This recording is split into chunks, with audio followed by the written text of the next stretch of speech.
मुझे आज भी याद है कि जब सोशल मीडिया नया-नया आया था, तो उसके बाद अरब वर्ल्ड के अंदर कुछ प्रोटेस्ट हुए थे। इसी तरह वेस्टर्न कंट्रीज़ में भी कुछ प्रोटेस्ट हो रहे थे। तो उसके बाद एक नया फिनोमेना बना था। लोगों का ये कहना था कि अब सोशल मीडिया के दौर के अंदर हुकूमतें लोगों के ऊपर ज़बरदस्ती नहीं कर सकती। अब चूँकि लोग पूरी तरह अवेयर्ड हैं, वो दुनिया के दीगर लोगों के साथ जल्दी कनेक्ट हो सकते हैं, उनसे अपने रिश्ते बना सकते हैं, अपनी बातें कर सकते हैं, उनके ओपिनियंस ले सकते हैं।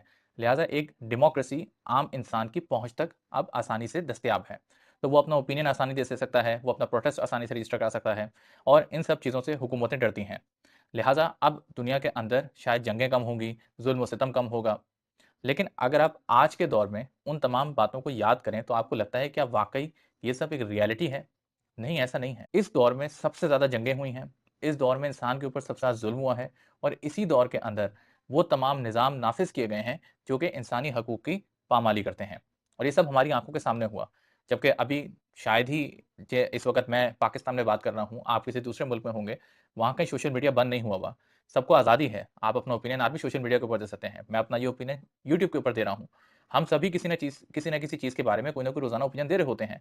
लेकिन उसके बावजूद हुकूमतें बड़ी बहादुरी के साथ या समझ लें कि बड़ी शफ़ाक़ियत के साथ आपकी नज़रों के सामने वो तमाम चीज़ें कर लेती हैं, जो शायद आपको सही ना लगें। मिसाल के तौर पर आपकी नज़रों के सामने ही इसराइल ने गज़ा के लोगों के ऊपर कितना ज़ुल्म किया और कई पूरे 1 साल तक करता रहा।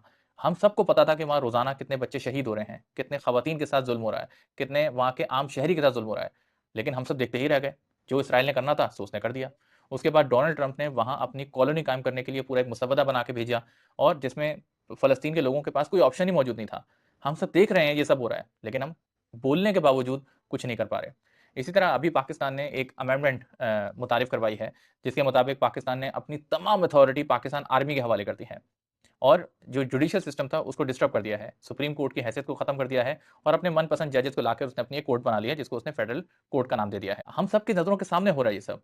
अभी ना कोई सोशल मीडिया बंद है, ना कोई यूट्यूब बंद है। हम सब इसके बारे में इज़हार कर रहे हैं कि ये गलत है, लेकिन हुकूमतें बड़ी जिद्दारी के साथ अपने उसने पूरा लेजिस्लेशन करवाया, पूरे उसने तरमीम अप्रूव करवाई और सब हम देखते रह गए।